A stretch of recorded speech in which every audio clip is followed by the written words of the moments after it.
Mohanavani Telugu podcast వింటున్న శ్రోతలందరికీ హృదయపూర్వక ధన్యవాదాలు. విశ్వాసఘాతకం అంటే ఏమిటి? విశ్వాసఘాతకం అనే పదం రెండు భాగాలుగా ఉంది. విశ్వాసం అంటే నమ్మకం, ఆత్మీయత, ఒప్పందంపై ఆధారపడడం. ఘాతకం అంటే ద్రోహం చేయడం, హాని చేయడం. అందువల్ల విశ్వాసఘాతకం అంటే ఒక వ్యక్తి లేదా సమూహం మీద నమ్మకంగా ఉండి ఆ నమ్మకాన్ని ద్రోహించడం, నమ్మిన వ్యక్తిని మోసం చేయడం, అతని మంచిని దృష్టిలో పెట్టుకోకుండా హాని చేయడం. ఇలాంటి చర్యలు వ్యక్తిగతంగా, కుటుంబంలో, సమాజంలో, ఉద్యోగంలో, రాజకీయాల్లో లేదా దేశ స్థాయిలో కూడా జరగవచ్చు.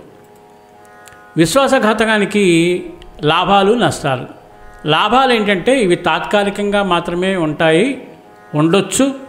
స్వార్థ ప్రయోజనం. కొందరు ఇతరులను మోసం చేసి తాత్కాలికంగా లాభం పొందవచ్చు. ఉదాహరణకు డబ్బు విషయం, పదవి, శక్తి. వ్యక్తిగత అవసరాల కోసం, తక్షణ అవసరాలు తీర్చుకోవడానికి నమ్మకానికి భంగం చేయవచ్చు. రహస్య సమాచారాన్ని పొందడం కోసం కొన్ని సందర్భాల్లో విశ్వాసాన్ని ద్రోహం చేయడం ద్వారా ఇతరుల రహస్యాలను సొంతం చేసుకునే అవకాశం వస్తుంది. అయితే ఇవన్నీ తాత్కాలిక లాభాలే, దీర్ఘకాలంలో నష్టాలే అధికంగా ఉంటాయి. ఈ నష్టాలు స్థిరంగా ప్రభావితం చేస్తాయి. నమ్మకం కోల్పోవడం. ఒక్కసారి విశ్వాసాన్ని ద్రోహిస్తే మళ్ళీ నమ్మకాన్ని సంపాదించడం చాలా కష్టంగా మారుతుంది. సంబంధాలు చెడిపోవడం.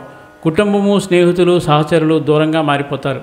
సామాజిక అవమానం. సమాజంలో పేరు చెడిపోతుంది, గౌరవం తగ్గుతుంది. మనసుకు శాంతి ఉండదు. తప్పు చేసిన భావన, పశ్చాత్తాపం, ఒత్తిడి ఎక్కువవుతుంది.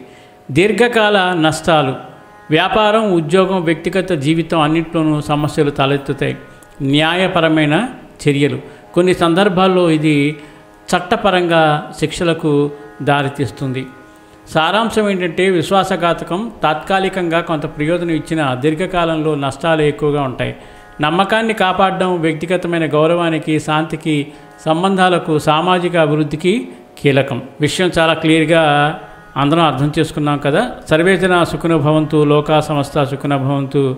ధన్యవాదాలు. స్వస్తి.